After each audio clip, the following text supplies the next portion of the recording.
At my wife's ultrasound appointment, the doctor's hands suddenly started shaking as he stared at the screen. A moment later, he quietly asked me to step into a private room, his face drained of color. "Sir, you need to leave right now and file for divorce." For a second, I thought he had completely lost his mind. "What? Why?" "There's no time to explain everything yet," he said in a low voice, "but you're in serious danger." When I eventually understood what he had noticed, my entire world fell apart. If you've ever trusted the wrong person in your life, then you'll understand exactly how that feels. And if you can, share your experience below. I read every single comment. At 55, I had built more than I ever imagined possible. A real estate portfolio valued at $18.5 million, a company carrying my name, and a reputation in Charleston that opened doors before I even knocked. Still, I would have given up every asset and achievement just to have Diane back. My first wife passed away 6 years ago. Cancer, fast, ruthless, and unforgiving. For 2 years after her death, I drifted through my own life like a ghost wandering inside an empty home. Then I met Melissa. She was 40 when we got married 5 years ago, young enough to make me feel alive again and mature enough to understand grief. She moved into the historic district house that Diane and I had restored together, and gradually the place stopped feeling like a memorial and started feeling like a home again. Last January, she told me she was pregnant. 7 months later, I was sitting at the head of my own dining table, watching my family enjoy the meal Melissa had prepared. My daughter, Emily, 32, brilliant and carrying Diane's spirit in every gesture, sat beside her husband, Ryan. He had been my VP at Carter Properties for 3 years, capable, driven, everything I once imagined a son might be. Melissa moved gracefully around the table, glowing in that quiet way pregnant women often do, her hand resting gently on the curve of her stomach. "More wine, honey?" she asked, refilling my glass before I even responded. The headache that had been bothering me for weeks throbbed behind my eyes. I had already visited the doctor twice. "Stress," he said.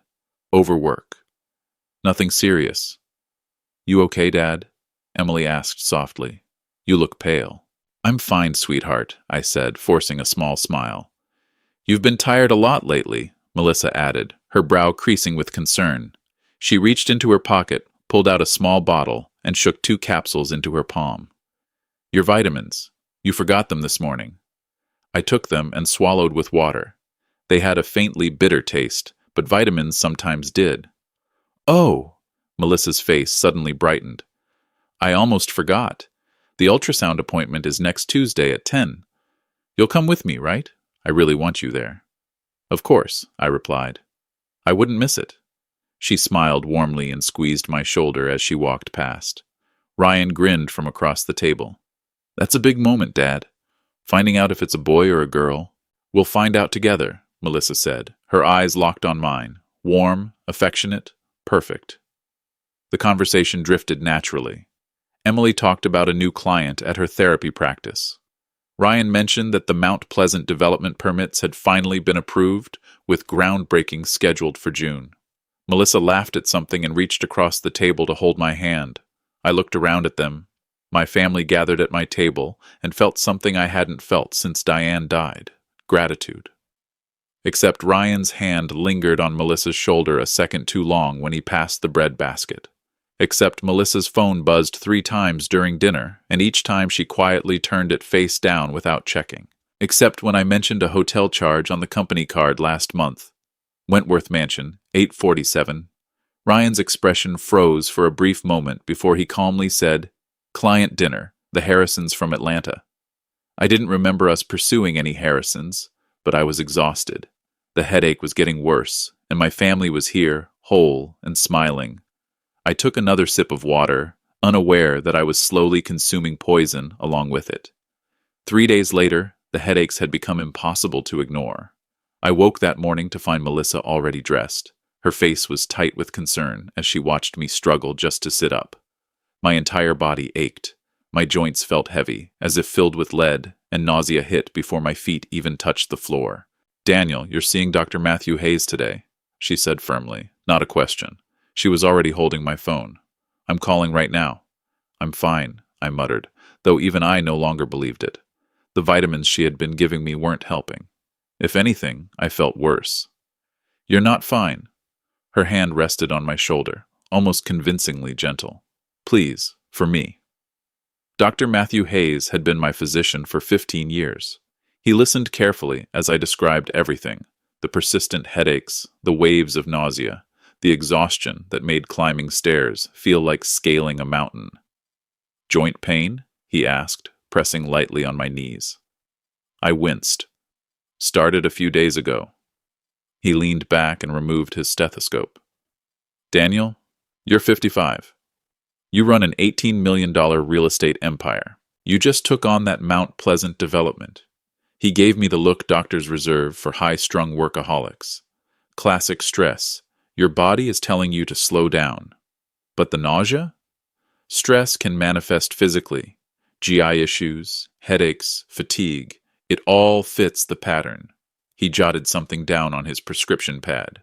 "I'll order blood work just to be cautious, but I'd wager it comes back normal. For now, get proper rest, and consider these if the anxiety worsens."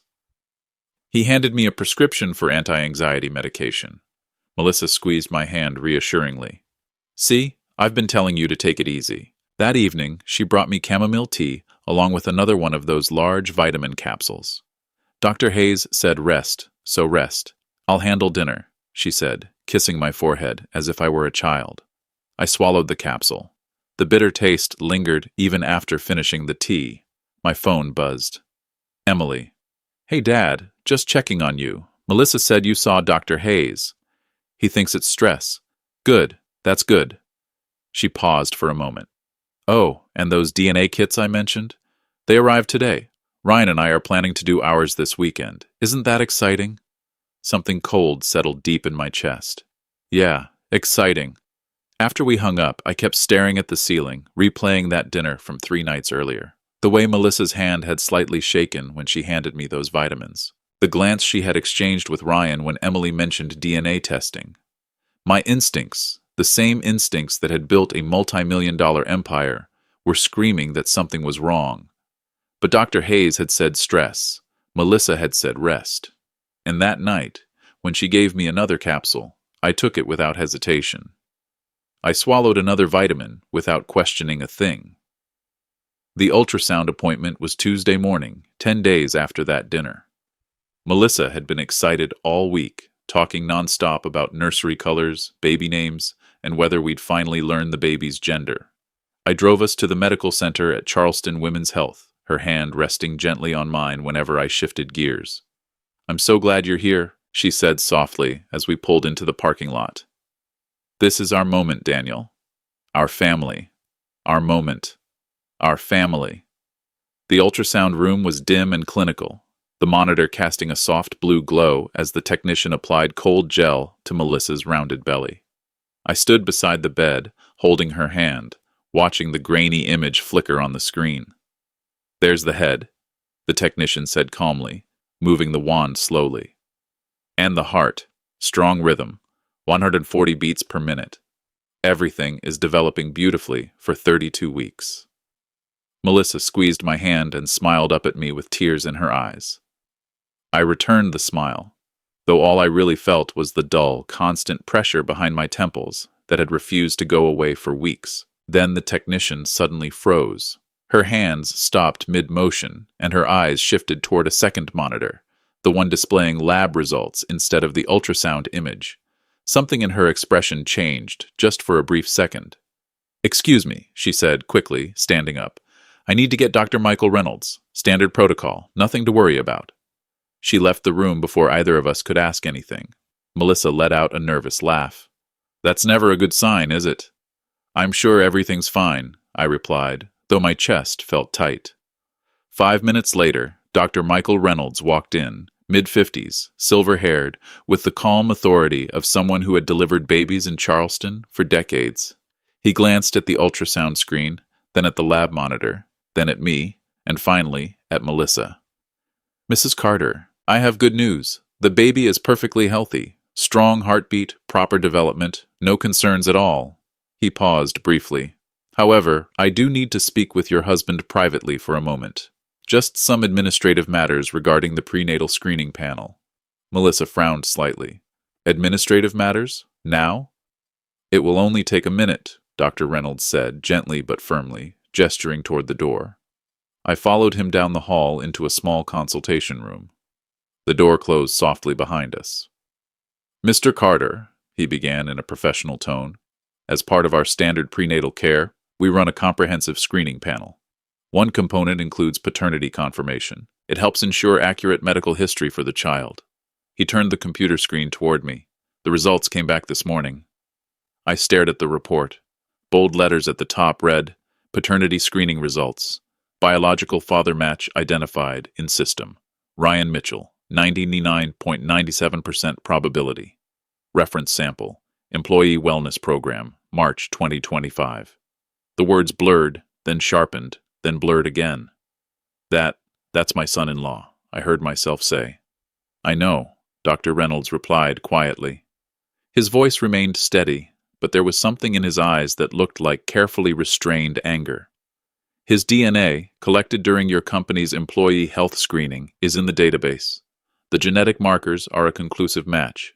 Mr. Carter, I am very sorry. The room suddenly felt suffocating. Does she know you've told me? No, the results were flagged for my review only. I wanted to speak with you first. Don't tell her, I said immediately, the words coming out on instinct. When we go back in there, you tell us the baby is healthy and everything is perfect. Nothing else. Dr. Reynolds studied my face for a long moment. Mr. Carter, I have to ask, are you safe at home? If you need resources, domestic support services? I'm fine, I interrupted, though my legs felt unsteady. Just give me 1 minute. Then we go back, and this conversation never happened.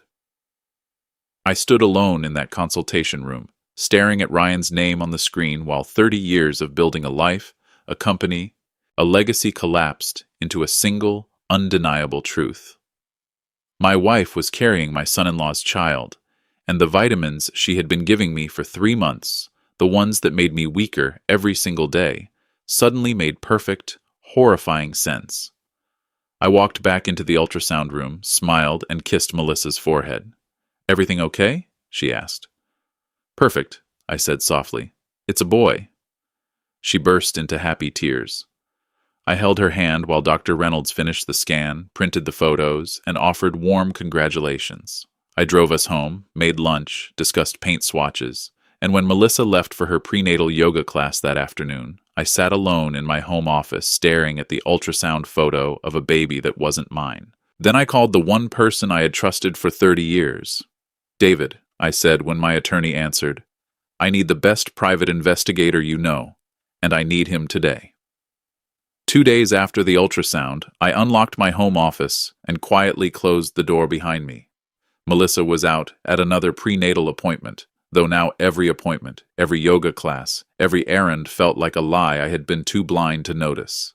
I spread everything across my mahogany desk, bank statements, corporate credit card logs, calendars, phone records, keycard access reports, every document I could gather without raising suspicion.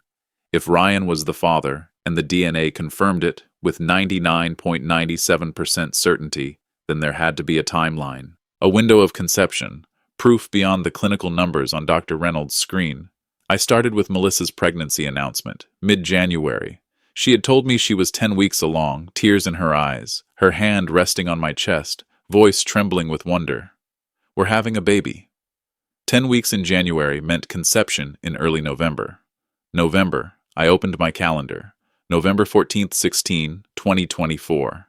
Columbia, South Carolina, the Commercial Real Estate Development Summit. I had delivered a keynote on adaptive reuse projects, gone for 3 full days and 2 nights. I remembered clearly because Emily had called me from Atlanta that same weekend. She had driven down to visit a college friend and didn't want to cancel the trip even though I was away, which meant Ryan had been in Charleston alone. I opened the Carter Properties Corporate American Express statement and scrolled to November. November 14th, 6:23 p.m. Wentworth Mansion, 847s. Merchant code, lodging, listed as client entertainment, Harper Prospect dinner. November 15th, 8:47 p.m. Hall's Chop House, $3,000. Also coded as client entertainment, Harper follow-up. The Harpers. The Atlanta development family I had mentioned at dinner weeks ago, the same ones Ryan claimed we were courting. Except we never secured the Harpers. Never even had a second meeting. Because there had been no meeting, I cross-referenced Ryan's keycard access logs at the Carter Properties building. November 14th. Exited at 3:47 p.m. November 15th. No building entry recorded. November 16th. Back in at 9:15 a.m. 2 entire days unaccounted for. 2 days at Wentworth Mansion while I had been in Columbia and Emily was in Atlanta. I pulled up Melissa's personal credit card statements. November 14th, 16. No charges, no spa visits, no hotel bookings, no restaurants, nothing at all. She had told me she was having a spa weekend with college friends from Clemson. A girls' weekend, she'd said. Massages, wine, and catching up. Yet there was no transaction history, no proof she had gone anywhere. I kept digging. December, January, February, March. The pattern began to appear slowly, like fractures spreading across ice. December 8th, 9, I had been in Atlanta meeting institutional investors about the Mount Pleasant mixed-use development. 2 days, overnight stay. Ryan's corporate Amex showed a charge at Kiowa Island Resort, $623, coded as client retreat, strategic planning. Emily's work calendar showed she had been covering evening clients both nights. Melissa's statement? Completely blank. She had told me she was at a book club at a friend's house. January 12th. I had outpatient surgery for a torn meniscus, a minor procedure, but Melissa had insisted on staying home to take care of me and make sure I rested. I had been grateful. Except the corporate Amex showed a charge that same night. Renaissance Charleston, $287. Ryan's note read, "Working late on Mount Pleasant permits, grabbed a room to avoid the late drive home." Except Emily had been home that night. I had called her after the surgery, and she mentioned Ryan texting that he'd be working very late at the office. Not at the office, at a hotel. While his wife believed he was working, and I was medicated and barely aware. February 20th, Emily's birthday dinner at Peninsula Grill, a family celebration. Ryan arrived 30 minutes late, apologizing for a contractor emergency. The Amex showed a 6:14 p.m. charge at Wentworth Mansion. Room service, $126. He had been with Melissa before showing up to his own wife's birthday dinner. I leaned back in my chair, staring at the spreadsheet I had built. Every gap in my travel schedule, every night Emily worked late or traveled, every evening I was occupied, medicated, or simply trusting. They had been careful, coding the charges as business expenses, timing their meetings around gaps in our schedules, creating alibis, yoga classes, book clubs, late work nights, client dinners, but not careful enough. This wasn't an accident. This wasn't passion clouding judgment. This was calculated, deliberate. A months-long affair planned precisely around my absences and my daughter's availability. And the baby, conceived in November and announced in January, had likely been part of the plan from the beginning. My phone buzzed on the desk. A text from Melissa. Appointment done. Heading home. Want me to grab dinner? Craving that Thai place you love. I stared at the cheerful message, the emoji, the casual affection. I typed back, sure, whatever you want. See you soon. Then I opened a new document and started cataloging everything. Dates, charges, hotels, timelines, cross-references, every piece of evidence that would prove, beyond DNA and beyond doubt, exactly what had been happening inside my own family while I smiled, swallowed vitamins, and planned a future that had always been a lie. My wife and my son-in-law had been having an affair for over a year, and now I intended to make sure the truth was undeniable. David answered on the second ring. Daniel, what's wrong? He had always been able to read me, even through the phone. We'd known each other since law school, 30 years of business deals, golf rounds, and a friendship that never needed pretense. I need to see you, now, somewhere private. 20 minutes later, I sat across from him in a back booth at a coffee shop on King Street, the morning crowd giving us cover. I slid the printed DNA results across the table without saying a word. David read silently, his lawyer's expression controlled and neutral. When he finally looked up, his eyes held something I had never seen before, rage on my behalf.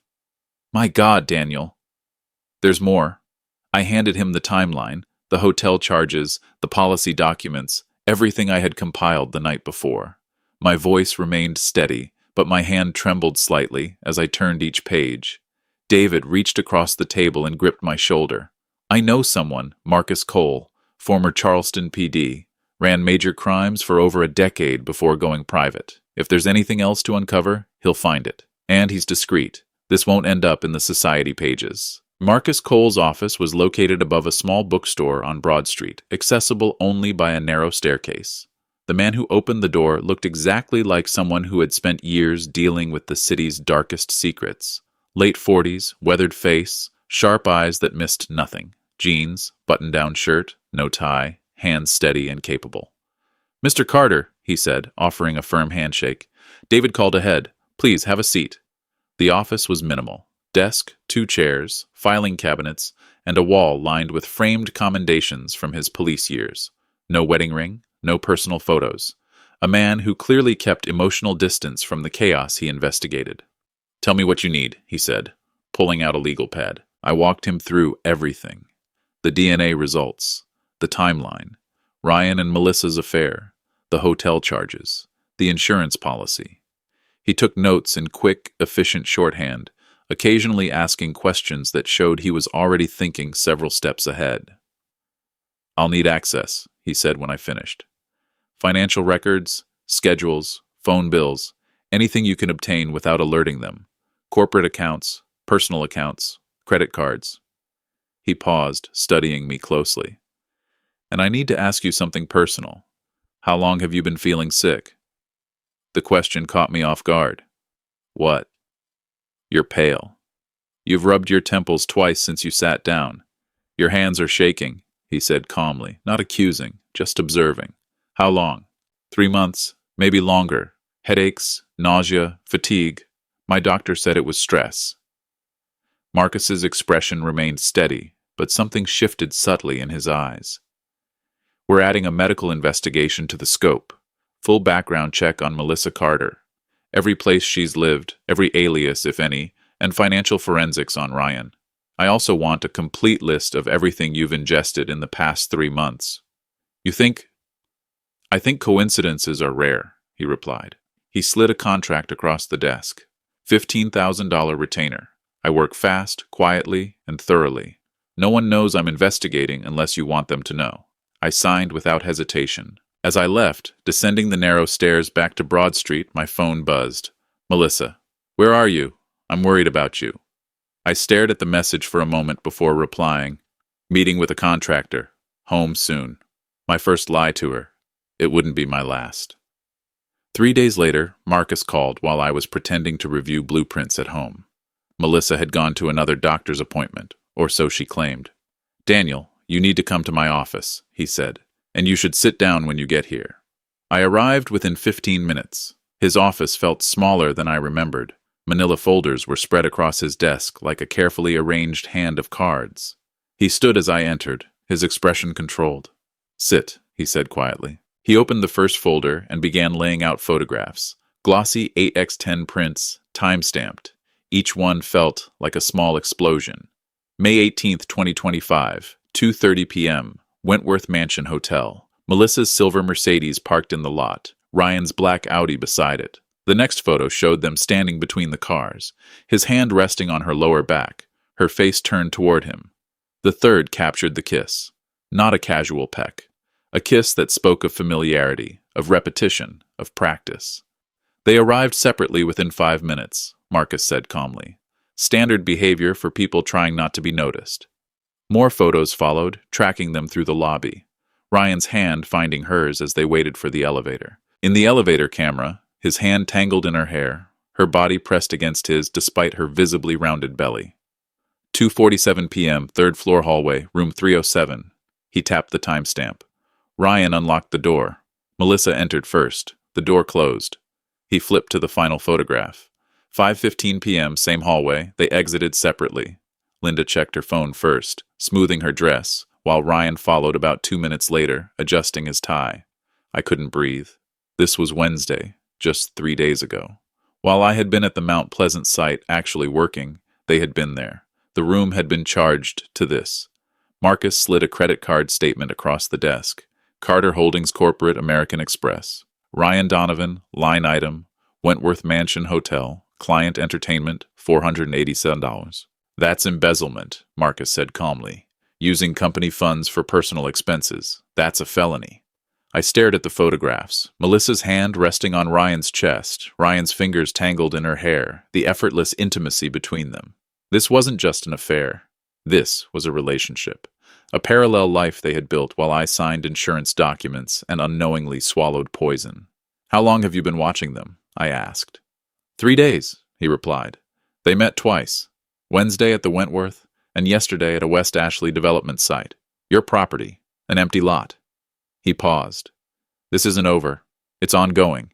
The nausea hit suddenly and violently. I barely made it to his trash bin before I was sick. My body rejected the truth along with everything else. Breakfast, the vitamins Melissa had handed me that morning, and the last illusions of the life I thought I was living. Marcus handed me a bottle of water without a word. There's more, he said, once I managed to sit upright. I began a background check on Melissa. He slid another folder across the desk, thicker than the first. Melissa Carter didn't exist before 2019. I stared at him, confused. What do you mean? I mean, literally no credit history, no employment records, no verified address history. Nothing. She appears out of thin air the year before she met you. His gaze locked onto mine. That's not normal. That's not possible, unless she's using a stolen identity. The photographs on the desk seemed to multiply in front of me. Ryan's hand in her hair, the timestamps from 3 days ago, the embezzlement charges, the insurance documents, the child that wasn't mine, and now this. My wife wasn't even who she claimed to be. Who did I marry? I whispered. That, Marcus said quietly, is what I'm going to find out. But before anything else, I had to tell my daughter that her husband was a traitor. That evening, I sent her a message. Can you meet me tomorrow? Just us. I need to talk about your mother's jewelry. A lie, but a necessary one. Ryan couldn't know. She met me the next afternoon at Waterfront Park, sitting beside me on a bench overlooking the harbor. The May sunlight felt almost offensive against the weight of what I was about to say. Dad, what's wrong? She asked softly. She had always been able to read me. You look awful. I need to show you something. My hands trembled as I pulled out the DNA report. Emily, I'm so sorry. She read silently, her face draining of color. This is Melissa's prenatal test, but it says... Her eyes stopped on the line. Paternal match. Ryan Donovan. 99.97%. There must be a mistake, she whispered, her voice small, fragile. Ryan wouldn't. He couldn't. I handed her the envelope of photographs and said nothing. I let the images speak the words I couldn't force out. She looked at the first photo, then the second. Her hands began to shake. When? Wednesday, 3 days ago, I answered quietly. But Emily, I pulled out the November hotel charges. It's been happening for at least 7 months, possibly longer. With Melissa? Her voice cracked. My stepmother, the woman who... She couldn't finish. The sob that escaped her was deep and raw, the same sound I had heard at her mother's funeral years ago. We just bought a house, Dad. We were going to start trying for a baby. I thought... I pulled her gently against my shoulder and let her cry into my shirt the way she had when she was little and the world felt cruel. Except this time, there was no simple way to fix it. No comfort that could undo what had been done. How long have you known? She finally asked, pulling back. The DNA results came Tuesday, the photos yesterday. I needed certainty, evidence you couldn't deny, I said, my voice breaking, because I knew this would destroy you. She sat in silence for a long moment, staring out over the harbor. When she finally turned back to me, something in her eyes had changed. The softness was gone, replaced by something sharp and resolute. What do we do? Not what should I do, not I can't believe this. What do we do? We gather everything, I said. Marcus is still investigating Melissa. She may be using a stolen identity. Ryan is embezzling company funds.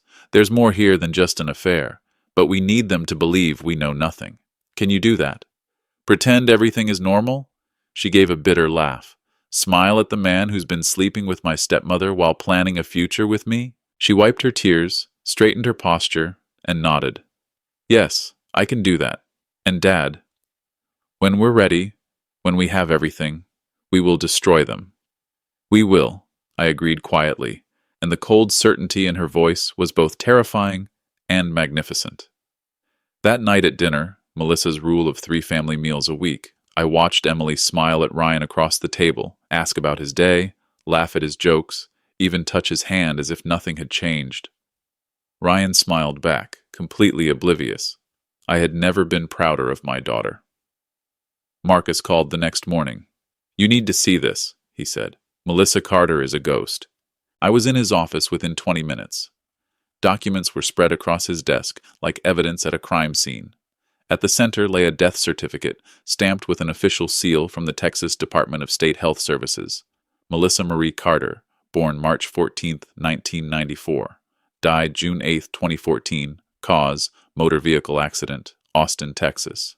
Your wife, Marcus said quietly, stole the identity of a deceased woman. I stared at the certificate. The real Melissa Carter had been 30 years old when she died over a decade ago. The woman living in my house, sleeping in my bed, carrying what she claimed was my child, had been using that name, that social security number, that entire identity for at least 5 years. How? I asked, my voice sounding distant even to my own ears. Marcus pulled out more documents, birth certificate, school records from Austin, college transcripts from UT Austin, and then nothing. A complete stop after 2014. The real Melissa Carter was an only child, he explained. Her parents died when she was in college. No close relatives. She worked as a graphic designer and kept a low profile. A perfect target for identity theft. Strong paper trail, but no one left to notice she was gone. He slid another document forward. Your wife, whoever she really is, began using this identity in 2019. That's when Melissa Carter suddenly reappeared after 5 years of being legally dead. New address in Savannah, new bank account, new driver's license with her photo. I looked at the license. The face was hers. The name was a lie. The marriage license you signed in 2020, Marcus continued, tapping another sheet, was filed under the stolen Social Security number. Legally, your marriage may not even be valid. If she's still married under her real identity, or never properly established this one, it's fraud at minimum, possibly bigamy. Who is she? I asked quietly. Her real name. That's what I'm working on, he said. I've found digital traces, online accounts that seem to predate 2019. A name, Michelle Torres, appears in a few databases, similar age, similar appearance. But it could be another stolen identity. This level of precision, he met my gaze. She's done this before. This isn't amateur work. This is someone who knows how to disappear and reappear as someone else. That takes experience. The room suddenly felt too small. I hadn't just married a stranger. I had married someone who professionally deceived people, someone who changed identities the way others changed clothes, someone who had targeted me deliberately.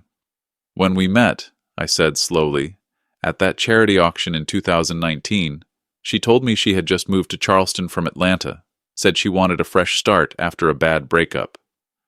Likely all fabricated, Marcus replied. Every story she's told you, every detail about her past, assume it's fiction. We don't know who she really is, where she's from, or what her true history looks like. What about criminal records? Impossible to confirm without a real name. But if I had to guess, there's a history. You don't forge documents and maintain stolen identities this cleanly without prior experience. And Charleston isn't cheap. Before she met you, she had to be funded somehow. I thought back to how seamlessly she had entered my life, the charity auction where we met. Had she chosen me? Researched my wealth, my recent widowhood, my emotional vulnerability? I'm requesting records from surrounding states, Marcus continued. Birth certificates, marriage licenses, death certificates. If she's used other identities, patterns will emerge. And if she's done this to someone else. His phone rang. He glanced at the screen before answering. Marcus Cole. He listened silently, his expression darkening. You're certain? Send me everything. He ended the call and looked at me with something close to pity. Daniel, we found a match. Melissa, or whoever she really is, was married before. His name was Ethan Parker. He died in 2013. Marcus paused, and according to his sister, who I had just spoken with, he died under suspicious circumstances. His name was Richard Peaton. He died in 2013 at 58, wealthy, supposedly from a heart attack. Hunter pulled another file from his cabinet, spreading documents across his desk like a murder board. Richard Peaton, commercial real estate developer in Austin, Texas, net worth $8 million when he died. He slid a photo across, a man with gray at the temples and kind eyes. He looked like I might in 3 years. Richard had married Linda Bowman in January 2011. Hunter tapped a marriage license. They met at a charity function in 2010, 6 months after his previous wife died of cancer. Linda had told him she was an interior designer, new to Austin after a divorce. All lies, I said. All lies. Within a year, Richard started getting sick. Headaches, nausea, joint pain, extreme fatigue. Sound familiar? Hunter met my eyes. His doctor said stress over work. Standard blood panels came back normal. They prescribed anxiety medication. My hand went to my temple. What happened? He died 18 months after they married. February 2013, cardiac arrest, acute organ failure. Linda had him cremated within 48 hours. Hunter paused. No chance for a second opinion, no retesting, no exhumation. And the money, $8 million, went to Linda. His sister Amanda contested, claimed undue influence. Linda eventually settled for $5 million and disappeared. Hunter picked up his phone. Amanda's been waiting 12 years for someone to believe her. She wants to talk to you. He hit speaker. Mr. Bennett, a woman's voice. Texas accent, exhausted and angry. Amanda Peaton. Hunter said quietly, "You're married to the woman who killed my brother. I'm sorry." Richard called me 2 weeks before he died, said he felt like he was dying. I told him to go to the hospital, but Linda convinced him it was just stress. Amanda's voice broke. "Mr. Bennett, does your wife give you vitamins?" The floor dropped out from under me. Yes, Richard took vitamins every morning, Linda insisted. After he died, Amanda had the bottle tested at her own expense because the police wouldn't listen. It was clean. She'd replaced whatever she'd been giving him. Don't take anything she gives you. Not food, not drinks, nothing. And for God's sake, don't let her cremate you, Amanda said. Then Hunter ended the call. The office was silent except for my ragged breathing. "Lucas," Hunter said quietly, "your headaches. When did they start?"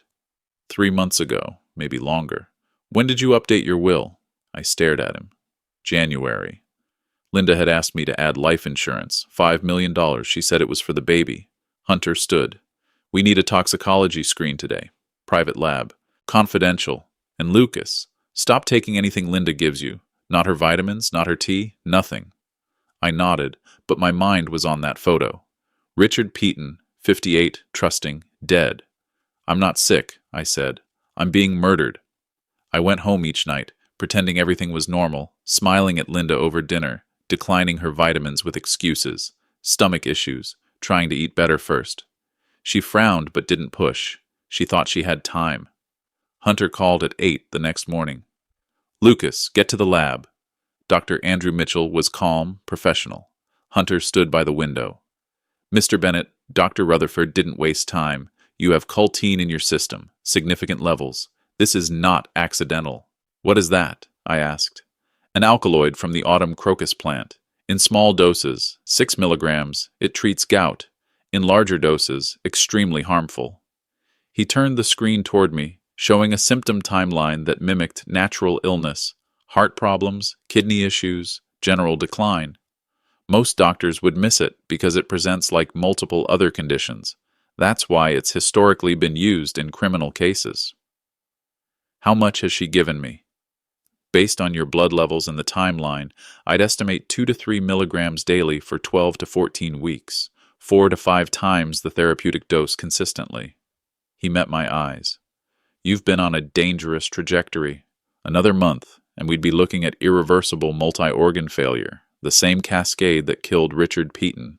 "Can you treat it?" I asked. "Yes, you stopped ingestion in time.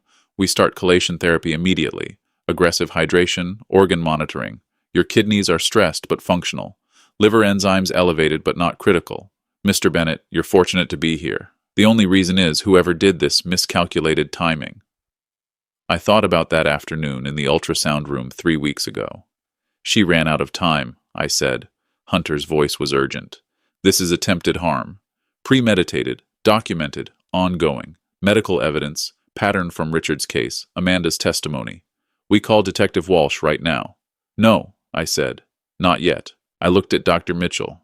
How long before I need treatment? You should start today, but if you ask how long, maybe a week, 10 days. Beyond that, permanent damage. 10 days? I turned to Hunter. The Charleston Preservation Society Gala is in 10 days. 200 people, everyone who matters.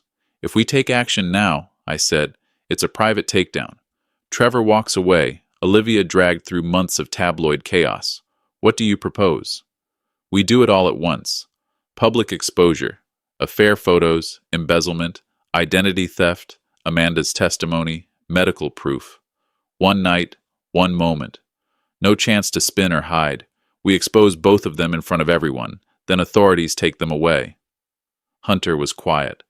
That's not justice. That's theater. That's Charleston, I said. And it's what Linda deserves. She tried to harm me quietly while smiling at dinner. I'm going to expose her in the light. That night, Linda was in the kitchen, humming as she stirred something on the stove.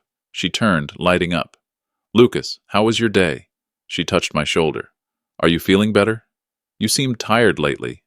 I smiled, let her kiss my cheek. Much better, actually. I think whatever was wrong is finally passing. She squeezed my arm, relieved, unaware I already knew the truth. The next day, Hunter and I broke into my home while Linda was at prenatal yoga and Trevor was driving her. Surveillance confirmed we had 90 minutes. Let's move, Hunter said, pulling on latex gloves. He handed me a pair. My own home felt foreign. Every room she touched now seemed contaminated, dangerous. We headed straight to the primary suite. Hunter worked methodically. Bathroom first, medicine cabinet, vanity drawers, lockbox beneath the sink. He selected a pick, had the lock open in 30 seconds. Here, he said quietly. Inside an amber prescription bottle labeled Vitamin B Complex, Bennett Properties Wellness Program. Label looked legitimate. Looked. Hunter pulled out a field test kit, extracted a capsule, broke it open, applied the reagent. The strip turned dark blue immediately. Culturine, he said. Positive. Evidence. He photographed the bottle from every angle, then returned it exactly where he found it. We kept searching. Linda's nightstand locked. Hunter picked it. Inside, a burner phone, encrypted. He connected a device, began copying data. I searched her closet, designer clothes, jewelry, everything I'd bought her to build her perfect disguise. At the back, beneath a stack of sweaters, a manila folder. I opened it. Life insurance documents with my forged signature.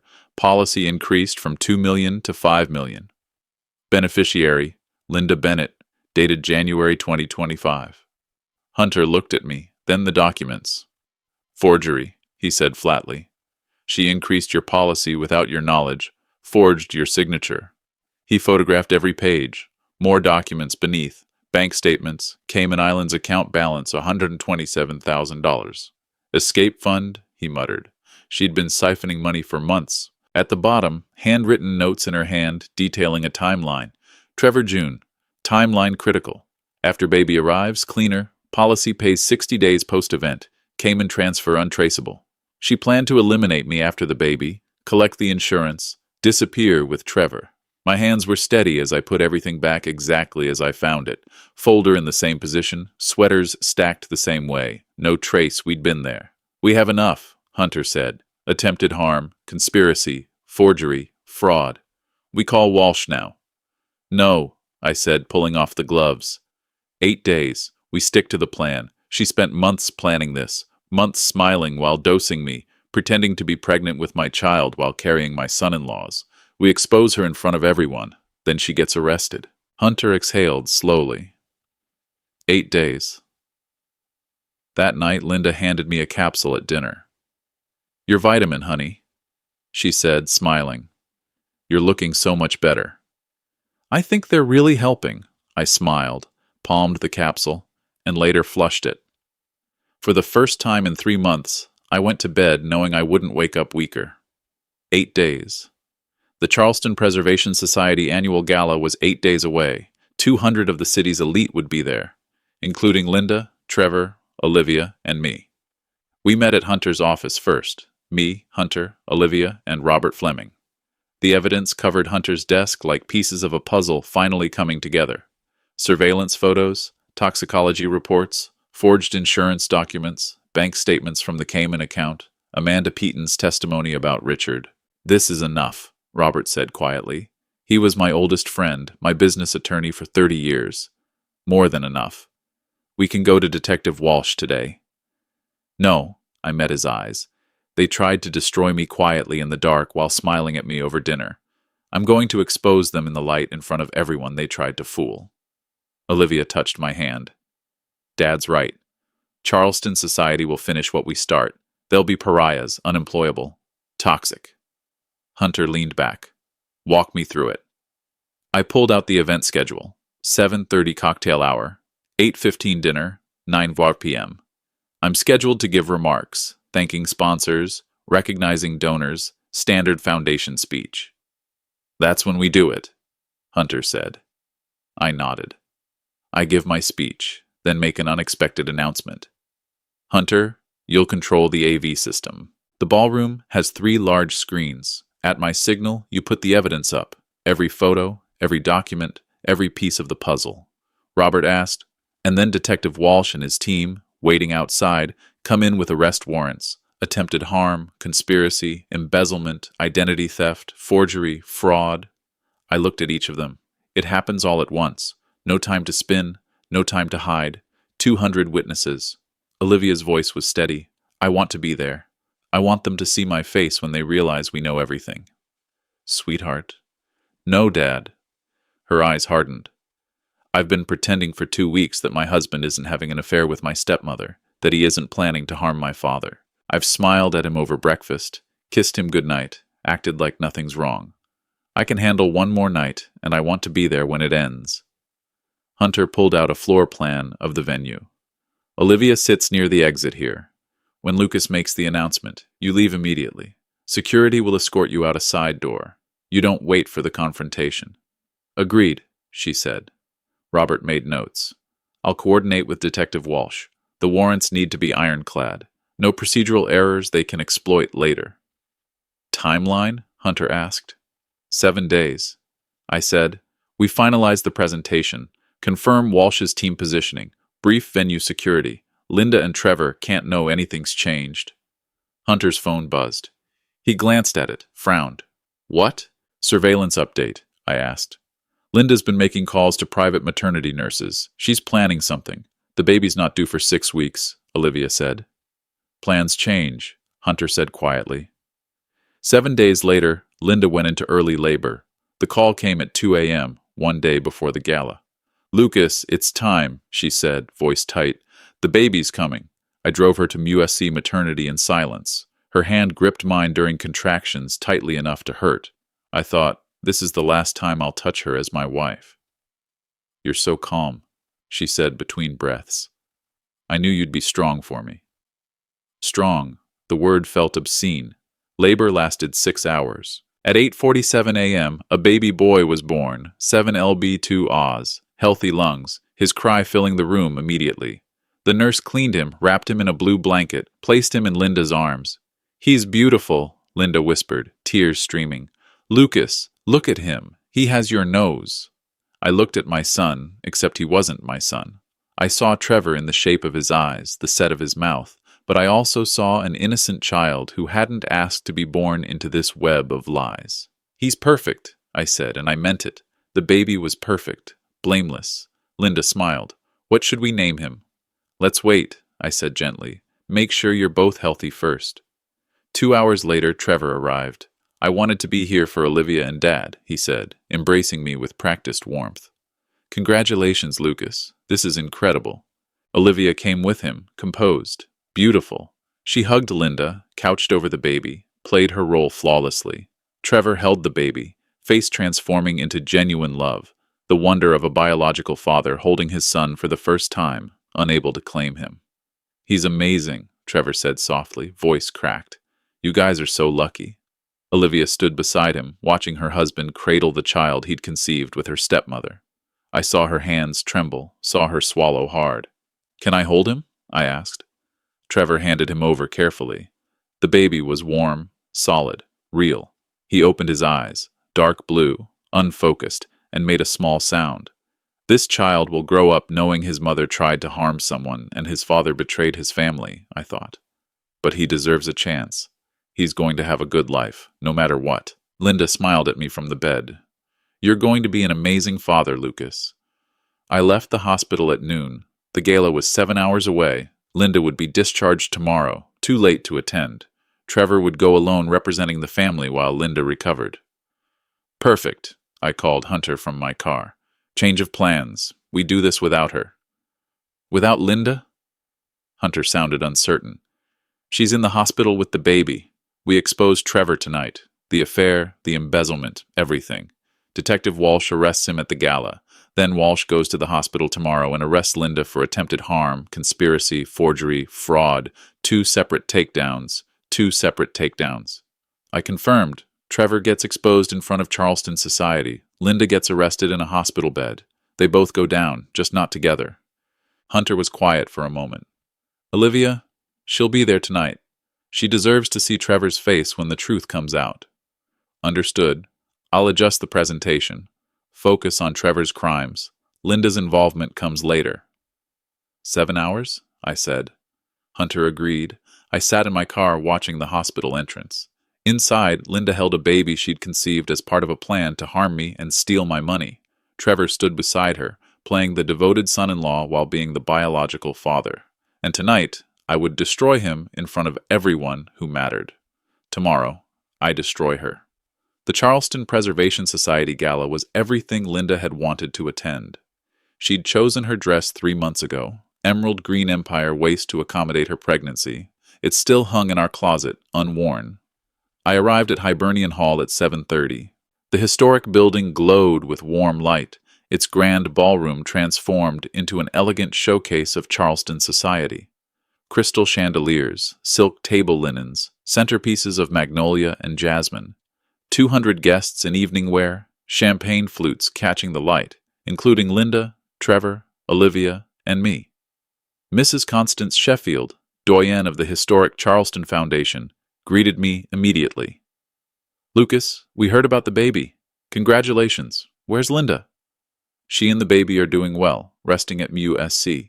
Doctor's orders. She wanted to be here, but they insisted on monitoring them both overnight. Of course. Give her our love. I moved through the crowd, shook hands, accepted congratulations, played the proud new father, the generous philanthropist, the pillar of Charleston society. Everything I'd always been on the surface. Olivia and Trevor arrived at 7:45. She wore navy blue, elegant, composed, beautiful. Trevor wore his best suit, hand at the small of her back. The perfect couple. Trevor found me near the bar. Dad, how's Linda? She's not answering her phone. I wanted to check on her and the baby. She's sleeping, I said easily. Hospital kept her phone so she could rest. You know how she is. She'd be texting everyone if they let her. He laughed, but I saw tension in his shoulders. Something was off. He felt it, but couldn't identify it. You okay? I asked. Yeah, just a big day yesterday. Lots on my mind. He glanced around the ballroom. Company, business, the baby, everything. Well, enjoy tonight, I said. You've earned it. Cocktail hour flowed into dinner. I sat at the head table with the mayor, the president of the Preservation Society, and Robert Fleming. Olivia and Trevor were 3 tables away, close enough for me to see them, but far enough to maintain appearances. I scanned the room. Hunter was in the AV booth on the second-floor balcony. He caught my eye, gave a subtle thumbs up. Ready. Detective Walsh was outside with 4 officers, warrants in hand, waiting for my signal. Dinner was served.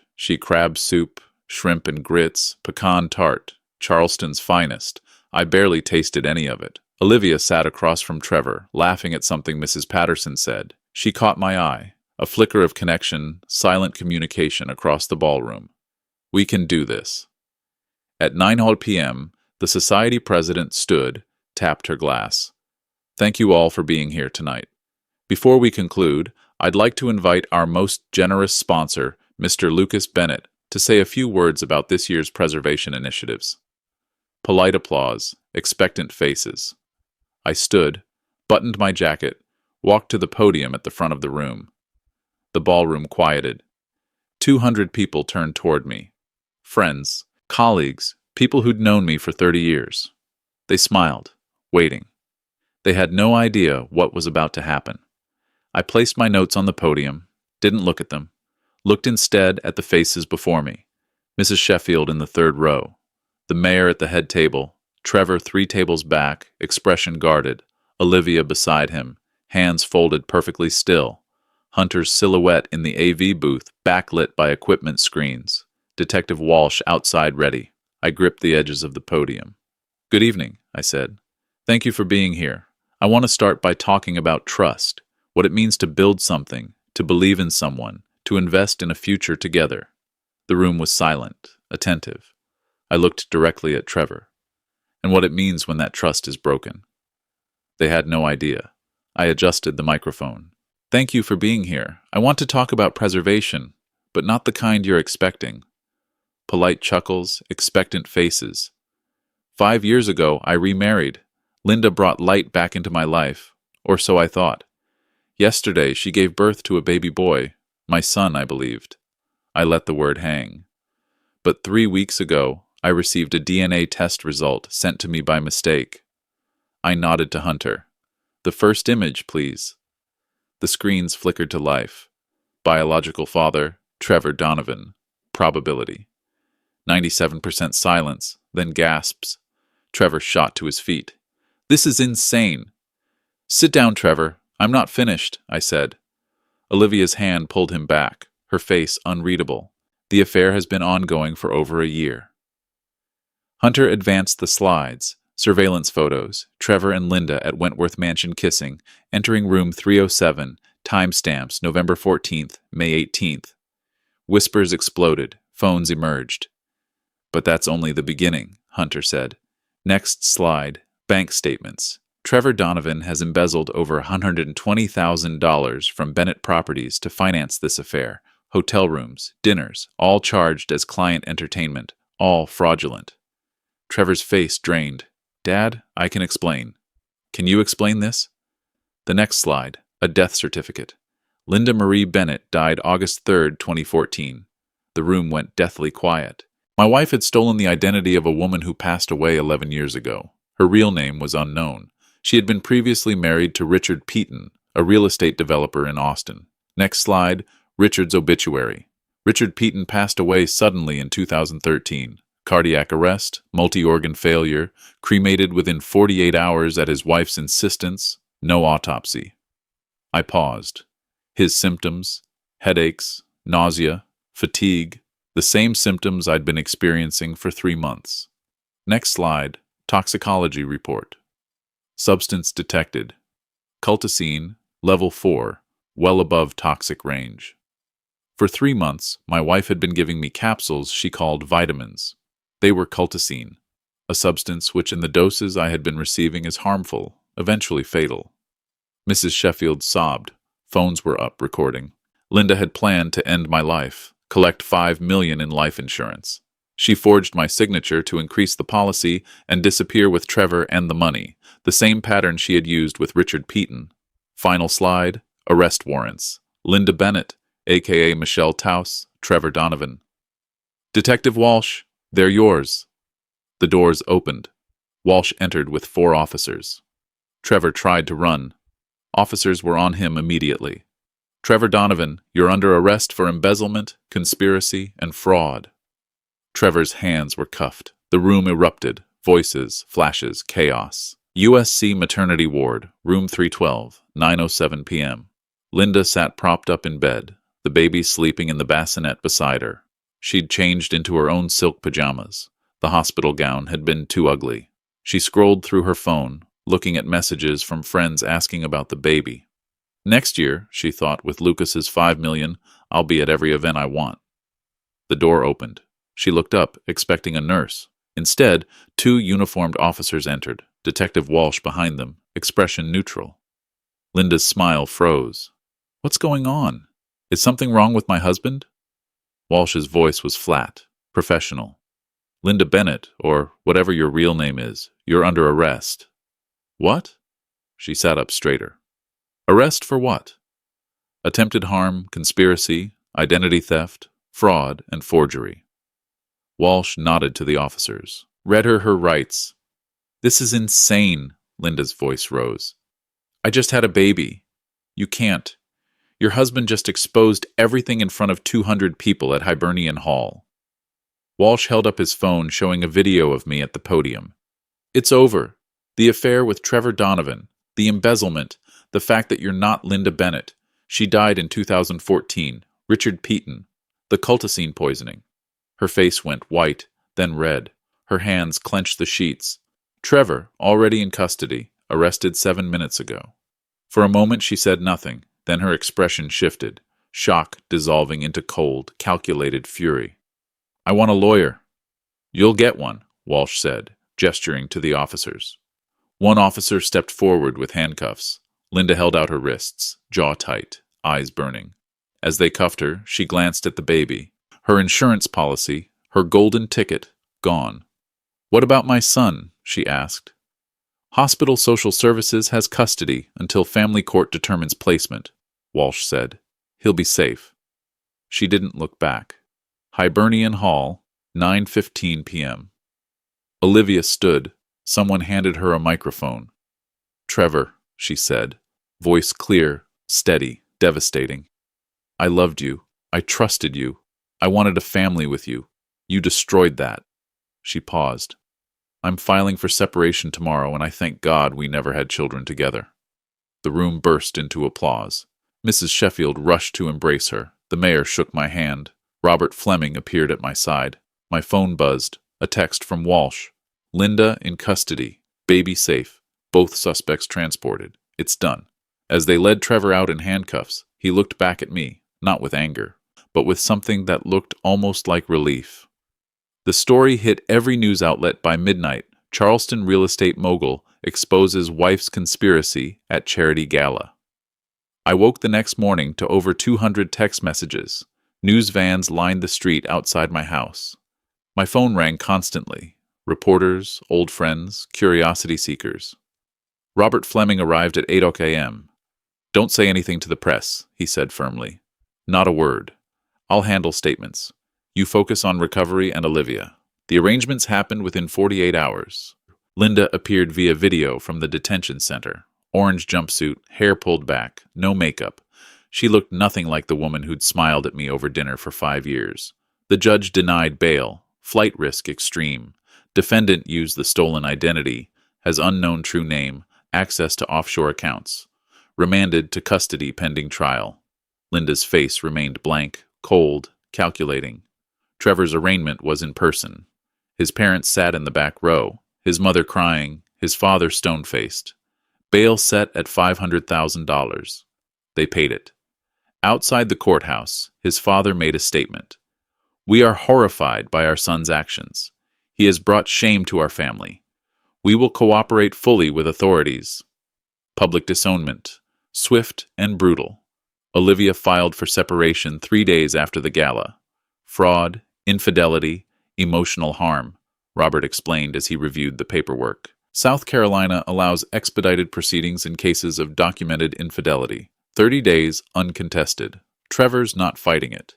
His lawyer advised him not to. Good, Olivia said quietly, signing the papers without hesitation. I watched her hand move across the page, steady, certain.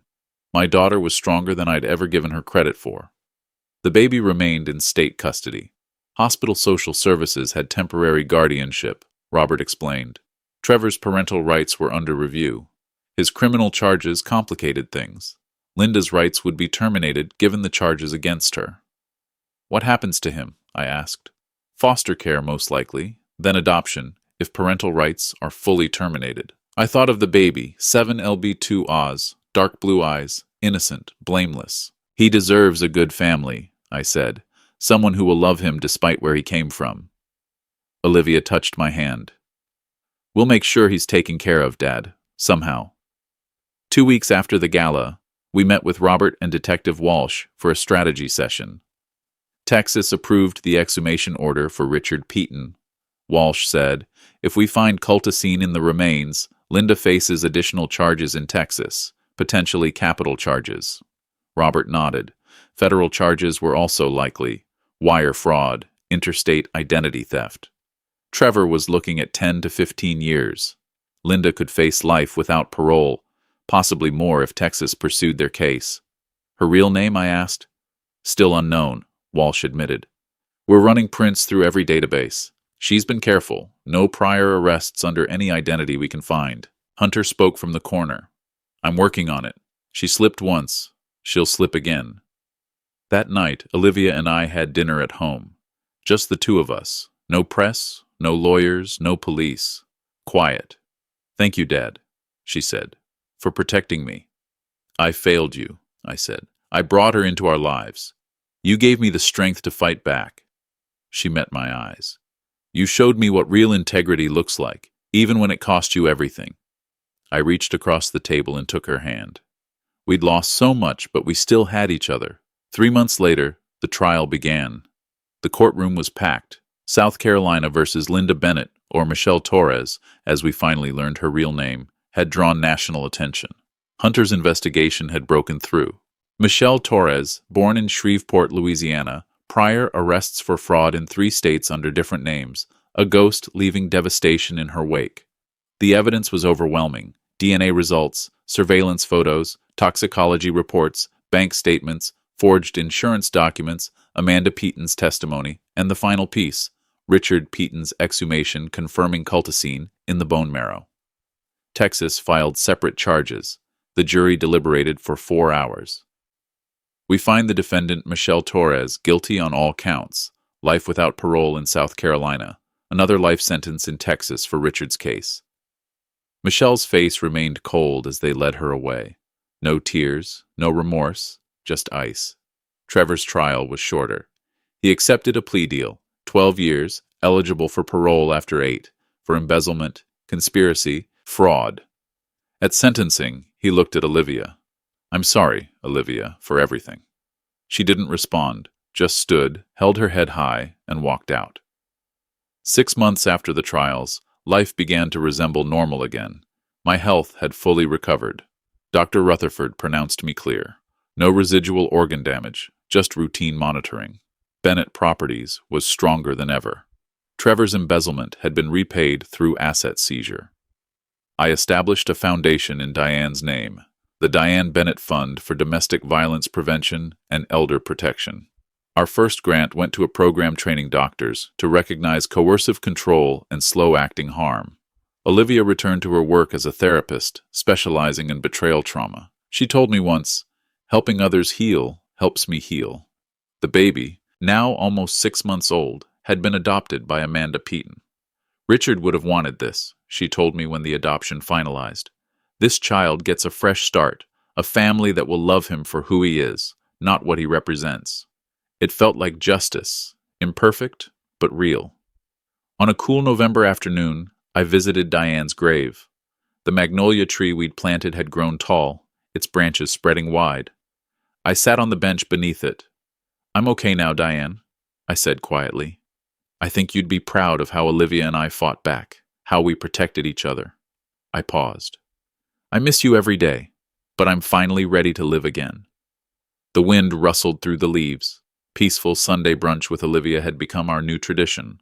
Her place this time a small townhouse in the French Quarter she'd bought after the divorce finalized. I'm thinking about dating again, she said, pouring coffee. Me too, actually, I said. I met someone at the museum fundraiser last week. Jennifer, curator of American history. We're having coffee Tuesday. Dad? Olivia's eyes lit up. That's wonderful. 1 coffee, I said.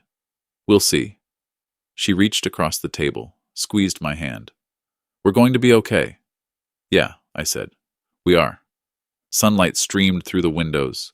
We talked about her clients, my projects, the foundation's upcoming gala. Normal things, good things. The scars would always be there, but scars meant we'd survived. And survival, I'd learned, was the first step to living again. I'm sharing this on Grandpa Stories because I don't want you to make my mistakes. Don't be like me. Don't trust without verifying backgrounds. Don't ignore persistent health symptoms your doctors dismiss. Don't let loneliness blind you to red flags. Every Grandpa Stories episode teaches hard-earned wisdom. This one taught me God gave us instincts for protection. Listen to them. When God places people in your life who truly love you, like my daughter Olivia, hold on to them fiercely. I should have died from that cultiscene. That ultrasound appointment happening exactly when it did wasn't coincidence. It was God's grace saving my life. I share this on Grandpa Stories as both warning and testimony. Predators exist, but so does Providence. The Grandpa Stories community exists to protect each other through shared wisdom. Stay vigilant, verify everything, trust wisely, thank God daily. A survivor, Grandpa Stories.